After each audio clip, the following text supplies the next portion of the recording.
bottom line.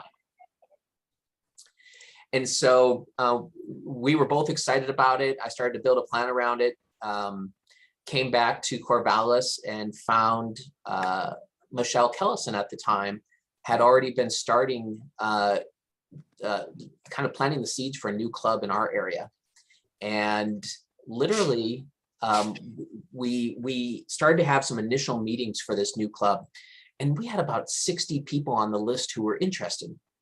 And they were interested because, one, they knew about Rotary, but they didn't want anything to do with any of the existing Rotary clubs. They liked what Rotary stood for, but they wanted to start their own club. They wanted to have their own projects. They wanted to do what they wanted to do. And so we started to work this. And to this day, I remember we had a club planning meeting, and it felt like we were maybe one meeting away from starting this new club. And we were at this restaurant called Four Spirits. We had 2 meetings that day. One of them had about 25 people who showed up. The next one had about 15 people who showed up. And literally from 3 o'clock that day until 8 o'clock that day is when the country started to shut down because of COVID. And a lot of people remember what they were doing that day. But I mean, we were all watching our phone, and like the day started with NBA games playing and March Madness happening. And all by the end of the day, the NBA season was canceled and all this stuff was just happening. And I remember about a week after that meeting, starting to get all these emails from these people who were on the interest list saying, we have other stuff we have to focus on now. We can't do this, right? And so that was like, for me, it was a huge letdown because there were these 60 people who were ready to be Rotarians and start their own club. All right, so that was kind of my push into this. Last year, we within our district, while we hoped for new clubs, it became very apparent that we had to focus on retention, engagement, and less time on new clubs. So that's where the membership efforts went. But as we're looking forward right now, I'm here today because I want to get inspired by the group we have here today. One, to keep the efforts going on being a part of a new club. Two, I always appreciate hearing stories, at least within my own club, of 1 or 2 clubs that we sponsored. And there are people like who are really, one, proud of that, which I think is great. But two, it always amazes me, even in my own club, how the original founders of the club, and there's 2 or 3 who are still in the club after 35, 40 years, are just kind of, they're held higher than everybody else because like they made this club and they started and they're still a part of it. And so I think there's a lot of value for people to be a part of starting a new club. And so all that being said, that was my journey into having interest in new clubs. I really, really, really want to be a part of starting a new club. I'll tell you all a quick story here, and then I'm going to launch into some questions so we can start to have a group discussion. Personally, one of my challenges on this journey was that I was not interested in leaving my existing club. I didn't want to leave my existing club, but I also wanted to be a part of a new club. And I was talking to Rick Olson about this one day, and he goes, "This isn't a problem." He goes, "The new club can just make you an honorary member, and you can be a member in 2 clubs." He goes, "Problem solved." Right? And he was like, he goes, "You can go start this new club and just let it do its thing and, stay in your own club." Like, so there's the reminder from Rick at that time was, there are always solutions to even the smallest of problems. So all that being said, that's been my journey into this interest in starting new clubs. And it all boils down to, I believe that the more Rotarians there are, the better that we can do to serve the world and humanity. And it's very apparent to me, at least by the limited interactions I have, that there are a lot of people who are interested in Rotary. And as much as we all think we have the best clubs on the planet, they're not going to join. Whether it's a club with older members, whether it's a club that has its own projects that people aren't interested in, the fact is people are interested in being in Rotary for all of their own reasons. And they have to find, they will, let me say it differently. They're interested in being in clubs for all their own reasons. If Rotary can serve that, that's great. And if we can help them build clubs to serve that, that's even better, just because we, there's so much power in what we can do. All that being said, I want to start this conversation off. We have 1, 2, 3, 4, 5. There's 8 of us here today. Awesome. So Jerry's in my club. Jill, where are you from? Hang on, I'm in your club too. Oh, sorry. I was looking at Jill Tompkins. Sorry, I have Jill Schuster and Jerry who are in my club. Jill. Yeah, I'm from Jacksonville, Applegate. Great. And is it Cherie? Yeah, Sherry. Sherry. Eugene Delta. Great. And Joe, you're over in Albany. Marv, you're over in Redmond. And I'm going to just call you T. Holloman.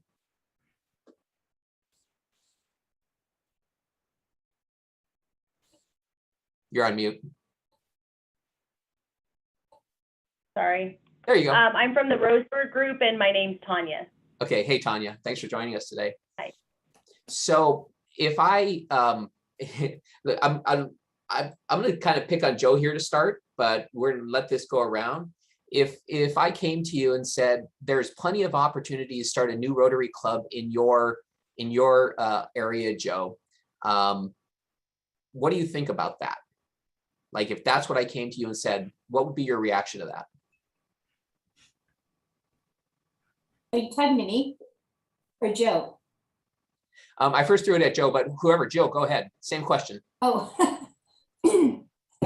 well, I don't think Jacksonville would be the perfect place to start a second club. However, right before COVID, we were kind of running the same thoughts that you were, Lee, and reaching out to Rouge, which is a very small community out in the Applegate.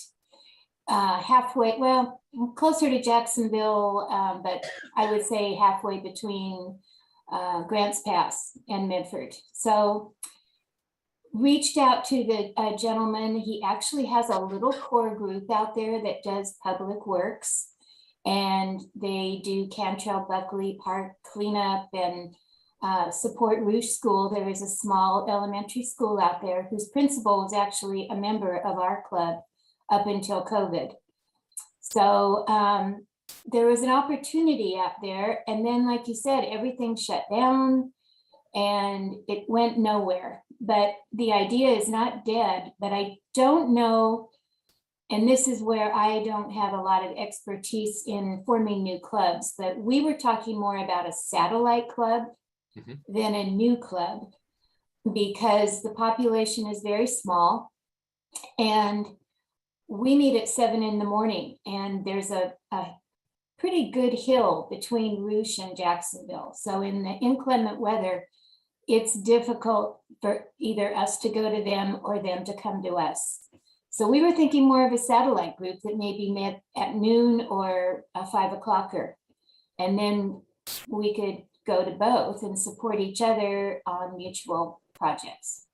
So that's where we are in Jacksonville. All right. Marv, same question to you. Someone comes and says, hey, let's start a new club or Redmond needs another Rotary Club. Like, how would you react to that? Well, my wife, Louise, who's also a member of our club, and I have been actually talking about this the last couple of weeks. 4 years ago, when we had our Envision session, we were 31 members, and we said in 5 years, we'd like to get to 75. We're right now at 63, and it looks like we'll be inducting 4 more in the next month. And they're all younger people. Younger meaning under 40. The venue that we meet, if we start getting more than 60 people for lunch, we have to do something else, either open up where we are at the golf course or something else. We don't know what that something else is. We do hybrid meetings. We have about, right now, last week, we had 30 2 in person, and we had 9 on Zoom. So that's working really well for us. There's a tremendous amount of energy in the club. That's one of the things people like about the club. And it's fun to not only come to the meetings, but to come to our social events. Louise is very much in favor of maybe investigating a new club. I would be interested in seeing what's involved in a satellite club when we hit that 75. You don't want to lose the energy that a club has. It's so hard to get, and it's even harder to keep, but we've been fortunate to do that. We have Sisters Club, which is 25 minutes from us. We have Madras, that's 30 minutes from us. We have Primeville, that's 25 minutes from us, clubs. Madras and Primeville can use some help with new membership, especially Sisters. Primeville can as well. I think they're all in the 20s. I would be resistant to opening up a new club right away because of energy lost. That wouldn't be my decision, of course. It would be the board's and the club's decision. But when you walk into a meeting and you don't care who you sit by because you know it's going to be a great lunch, that's a really good feeling. We typically change how the seating is arranged so people cannot sit next to each other, but that's becoming less and less because people basically mix. I would have to think, as a board member, I would have to think long and hard about splitting our club up and losing some of the things that we have. Although we have a very vivacious president right now, and our president elect, who Jerry knows pretty well, is his brother Joe. Mm-hmm. And maybe it's something that we start talking about when our levels start to approach the 75 mark. But up until then, I wouldn't want to change anything. I'm gonna jump down one more to, it's Tanya, right? Yeah. And actually, we're having a meeting today at noon about merging some of our clubs together, our satellite clubs. Why is that? I think size-wise, the size has declined. Of the satellites of your club, can you tell me a little bit about that? Well, I can speak a little to it, but I'm relatively new to Rotary. Sure. So I think with in-person who are coming, the numbers have gone down. And then if you take what we have in the satellite, it's probably enough to make a good sized group. Yeah. No, and I appreciate hearing that. And the reason I asked about that is we can have our different opinions on the type of clubs. I appreciate that Rotary has satellite clubs available. One of the at least the things I've read and spent more time learning about is that satellites can work. Like, that's great, right? But unfortunately, they do at times fall into this category of becoming pretty small and then becoming like they lose their energy, which is, you know, one of the nice pieces of a club that stands on its own is that it has its own board, it has its own bylaws, it has all these own pieces, and so like I am more of a fan of traditional clubs. But I think, you know, let's go to Christine. I think you've actually had some success with a satellite or two down in Eugene, haven't you?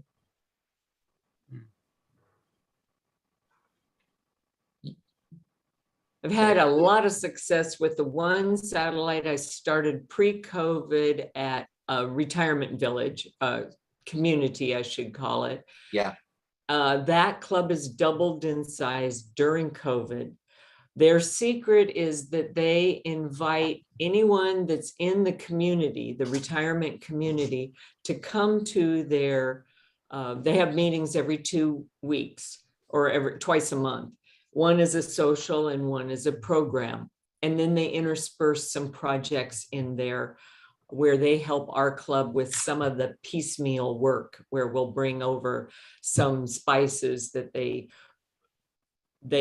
put into smaller packages so we can put them in our food boxes, or they collect clothes or whatever they've done a lot of different projects. Yeah. But they are really excited and growing because they've got a place that they all have in common, and they see each other walking up and down the hallway, so they're all good friends. Many of them are past Rotarians. So that one, I've talked to Joe, somebody up in your area, about starting a satellite in a retirement community up there, and I forget the name of it, but a ton of potential, you guys. That is so easy. It's such a no-brainer. They come and they have their own fundraisers, and they also support ours. For example, this last weekend, we had a trivia contest fundraiser, and they bought a table and came in second because they all knew all this stuff, this old trivia that I had no clue. And they donate a lot of money. So, time, money, interest in Rotary, that but we work really hard. Their chair of their satellite is on our board, so there's a lot of crossover. When COVID gets over, we will have more cooperative meetings and socials and things out there. The other satellite that I was working on pre-COVID that fell apart because of COVID was more of I didn't want to call it a young professionals, but that's sort of the group that I had that were all ready to go into that. And they joined our Rotary club, our Southtown club, and then 4 out of 5 of them left because of all the COVID different reasons, pregnancy, lost their job, you name it. But right now, our club has almost 50% working people. And many of them are young, but some of them are old people like me that just started working again in my consulting. And the working people don't make very many of our meetings. They're not very engaged. And I think there is an opportunity there for a satellite that could be similar to the Springs, our senior one, but different, where they have meetings. They join in a lot with our group. We have a lot of co-op meetings. And so I'm looking at having a working professionals satellite group that's a satellite of Southtown. They can work on our projects or have their own. Networking will be featured. Our club tends to call everything social events. And that doesn't attract the young people as much as the word networking. Yeah, they can socialize and make friends at a networking event, but they want to trade business cards. They want to learn who other professionals are in their scope, in their network. So, and we can do some co-op events. So that's kind of my next thing to work on. Post-COVID, I'm kind of tentatively got a date set of after the first of the year, I'm going to have a networking event that our Southtown will sponsor. It's not going to be a Rotary recruitment night. I am going to invite people outside of Rotary, but we're just going to be networking. And it's going to be sponsored by Rotary, which means we can talk for 10 minutes about Rotary and what we are and who we are and what we do. And that's a page out of the playbook that I'm taking out of the Springs. They invite everyone from the Springs whole retirement community to come to all of their events, not just Rotarians. And people aren't encouraged. They're encouraged to join if they want to, but they have to ask first. There's no push, there's no sales. And they've been really successful that way. People come in, they join in, they hear a program about the history of flags or whatever. And then they get curious and they say, well, tell me about Rotary. And they end up joining. They had three membership applications this last week. So it's like, nice. Very cool. All right, thanks for sharing that. So one of the exercises I want to do today, it takes a page out of a project that happened, or of a exercise that happened up at Pets a couple of years ago. And I've been excited about this idea since Christine brought up this meeting. So up at Pets a couple of years ago, we were, somebody was leading a meeting and they said, you have 10 minutes to create a new Rotary project and then present it to the group.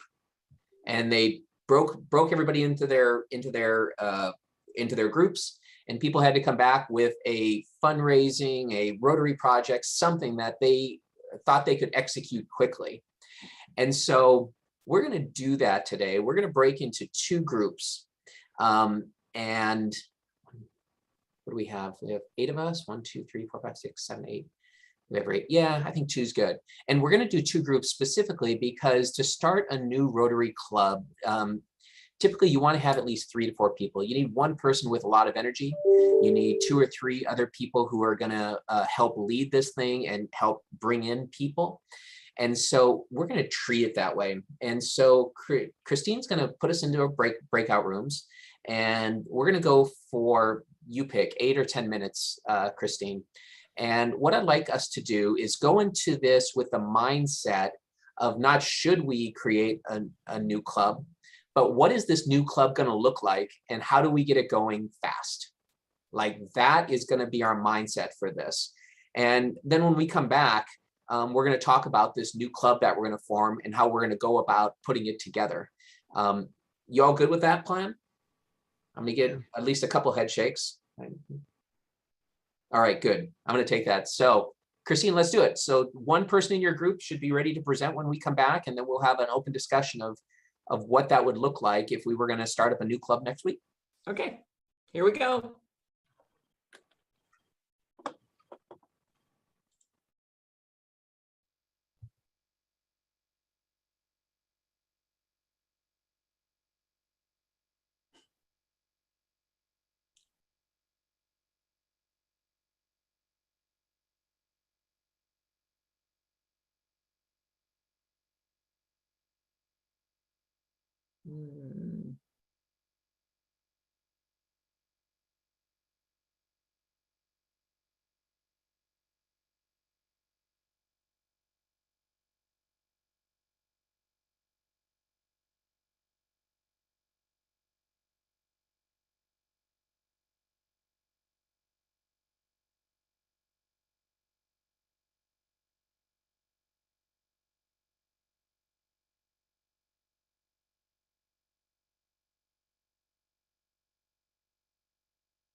Were you over in the other room, Christine? Yes. Awesome.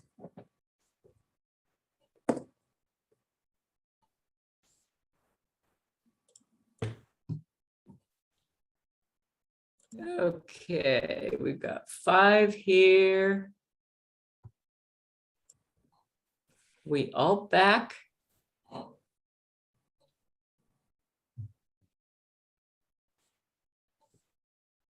Marv and Jerry coming back. Yeah. I Okay. think we lost Tanya, so. All righty. No, Tanya's here. No, we didn't. Oh, there she is. There she is. Okay, Lee, back to you. All right. So I'll take the lead for our group. The challenge was, if we had to start a club next week, how would we do it? What would we do? And what we determined was we first had to narrow down who we thought would give us the best chance of forming a new club would be. And you want it to be whoever's taken the lead on this. You want to be able to narrow that demographic down to who you want to associate also with. So in our case, we decided we were going to go out and invite as many business members and merchants from our community as possible to this new meeting, with the belief that for some reason, the meeting times of existing Rotary clubs or the passions of those Rotary clubs didn't work for these current business people, with the belief that they have service on their heart, but also because they're business people, maybe they have an entrepreneurial spirit and they want to be a part of something new. They want to be a part of building a new club. And so there might be some interest there. We would schedule a meet and greet sort of activity around this.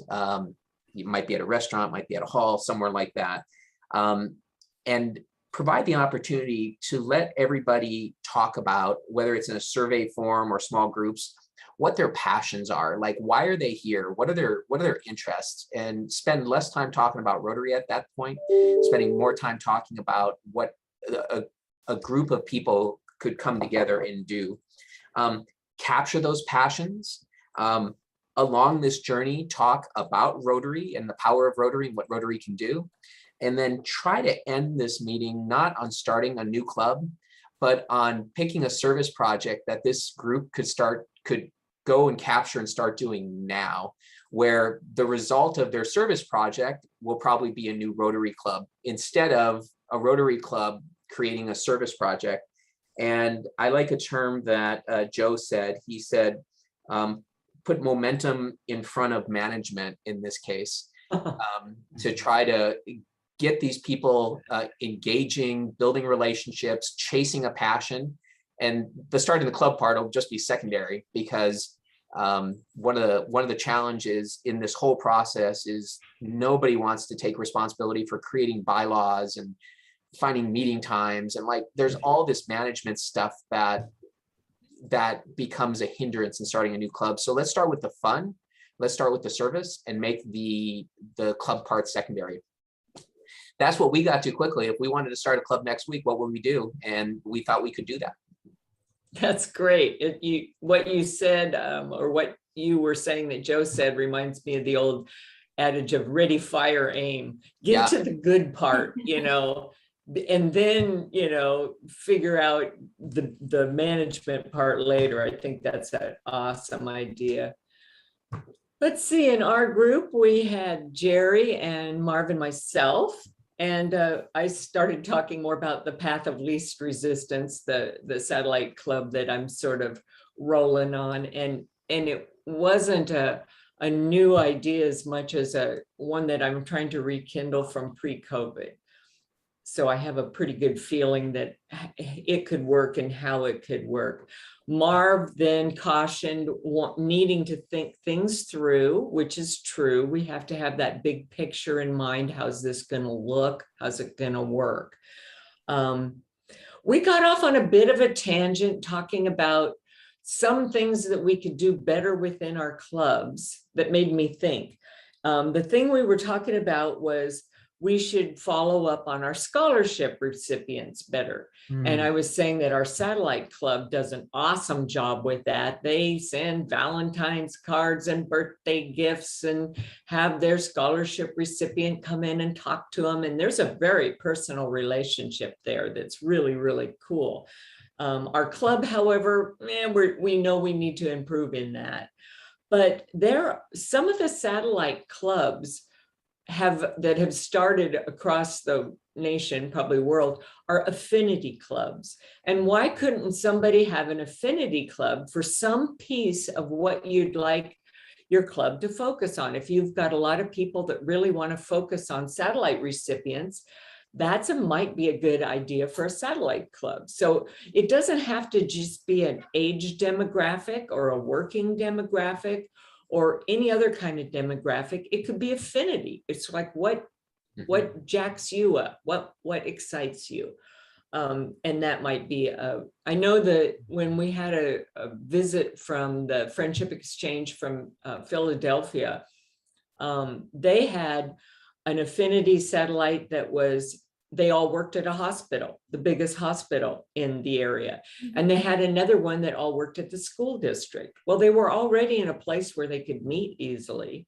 And they also, the school district, for example, had youth as their focus, and the hospital had health as their focus. So, I mean, it goes back to my path of least resistance. There are ways out there that we just have to wake up and look for them. You know, the opportunities are in the wind, if I can use my hang gliding metaphor, and we just have to find those thermals and core them and soar. The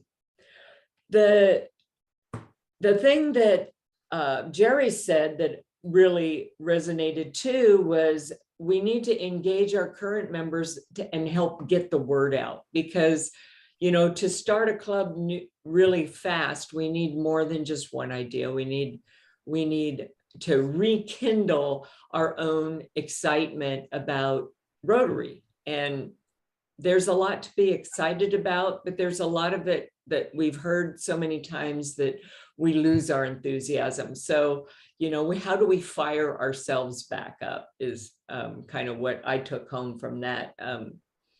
And anybody else, I'm going to ask you, Lee, to wrap this up about 56 minutes past the hour so I can run that poll so we can engage some of our people to come to next month's forum.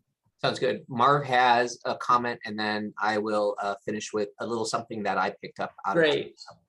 As you were talking, I thought of something that was very important. When you have, and Lee, you mentioned 3 or 4 key people, I think those people have to be trained on what to bring to the new club.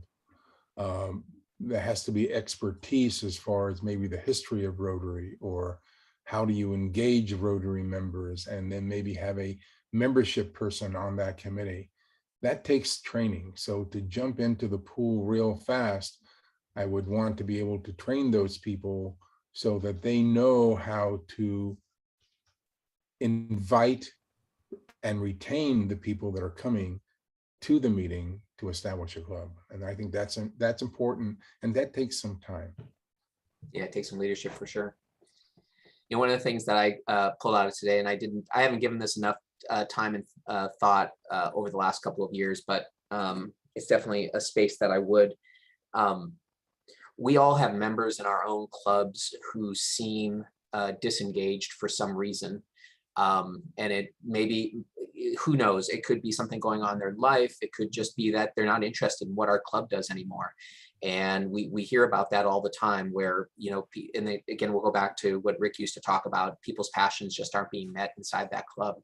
I think you know, if there's one challenge that could be put on presidents and president-elects if they're challenged in growing their own clubs, one of the things that, you know, they may be able to identify within their own club people who are disengaged and encourage them and help them start their own club to re-engage, to engage doing what might be of interest to them and to others. And like that goes that partially to Marv's point also, that, you know, if you can find members who may be educated in Rotary, they understand it, and they're just not connected to your own club. You know, people move around the clubs all the time. You know, Jerry's a great example. He started in one club, he found a different club, and his love for Rotary grew 10 times in the different club. It wasn't that there was anything wrong with the first club. It's just he needed something different, new, whatever that was. And I think that's great, right? As long as we don't lose Rotarians and we can help people fill those passions. So I think I'm pulling out of this today another thing I need to spend some time thinking about. Is that, you know, at one point I focused on how can assistant governors help create new clubs.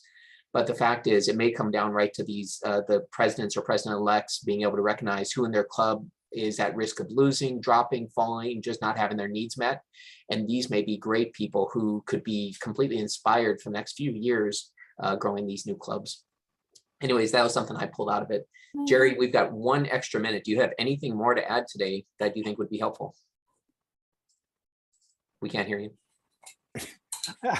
I just want to endorse that idea. As I go around the district and talk to club presidents and see what they're doing, the smaller clubs tend to be really, I think Christine hit it, you know, affinity clubs, they're cause-based, they have one focus, but the larger clubs have multiple members where they can bring their multiple passions to the club. So there's many tentacles out there which will attract other members. So the more diverse a club is, I think the more opportunities for growth there is. And you know, perhaps if, you know, my example, I moved clubs because the culture didn't fit anymore, and the time of day and the week didn't fit mainly. But anyway, I found a culture of a club who was really passionate about youth service, which was my wheelhouse, and I really jumped in with both feet. So I think that you can really get new clubs starting like that. I like satellite club ideas. The only reason you have a satellite club is hopefully they can grow and be their own club, because, like I said, they were hard to manage. Anyway, I'm all in favor of looking within participant engagement. Thank you. Tomorrow, when I send out the recording of this, I'm going to also send out the new club model matrix, which talks about different kinds of models. We keep focusing on satellites, and that's a neat, but then there's affinity. I mean, you can mix and match these ideas. The idea is you find somebody's passion and you plug them into a group of people that feel the same way. So the other thing I want to say before I launch this poll, and please vote on it before you leave, and I've got to run right at 11, is if Lee can help you with new clubs, if I can help you with new clubs, satellites, call, email us, let us know, because we're here for you. And I'm sure Jerry and anybody else will talk trade. So here we go on the poll. Please vote.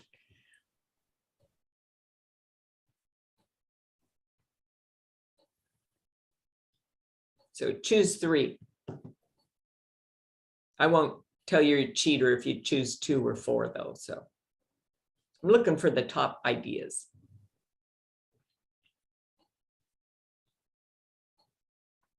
Ooh, look at that.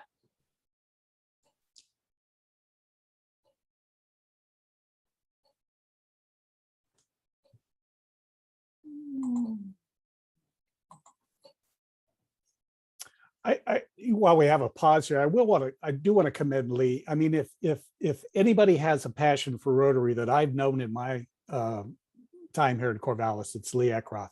And the energy that he could put in and the ideas that rain from him, that shows you the struggle there is in terms of a pandemic limiting your options to get this new club started. Doesn't mean it's impossible, but there are limitations. Christine, when you said, you know, when the COVID is behind us, it's never going to be behind us. I mean, that's what is really coming to the fore. True. And even if it is, there'll be something else. So, I mean, we can't wait for things to get back to normal. Ha, ha, Like ha. 33%. Yeah. Good luck trying to interpret those. Nobody wants to share our value proposition. That one got 0. But I'm going to save this poll so that I have that, and it looks like Looks like diversity is a topic for the next one. Staying in touch with members, developing leaders, combating apathy, which is kind of the flip side of what you said, Jerry, about getting everybody re-excited and engaged. So those will be the next few sessions we have. And if you have any other ideas, let me know. If you want to personally research some information and help present the program, I would love that. Like Lee did today, it's pretty easy. You come up with some thoughts, present them, and then it's mostly just a facilitated discussion. So it's less work than you think. And I'm looking at you, Marv, and you, Joe, and oh, Tanya. And do I have to rattle off everybody's name? Jill and Jill. And Just for Christine. diversity, I would suggest getting in touch with Amy Walsh. She does a great job with that. She has a expertise idea. at the workplace, so perhaps she could be take a all lead. righty. Christine, I had 2 ideas in the chat, so. Okay, you might want to check the chat. You can hit the 3 little buttons and save the chat so that if you missed Lee's connection there or anything else. But like I said, I have a meeting out of town that I've got to rush off to. So I am going to save that chat. Thank you, Lee. Thanks, everyone. Thanks, Bye. Lee. See you Thanks, next time. Christine. Bye.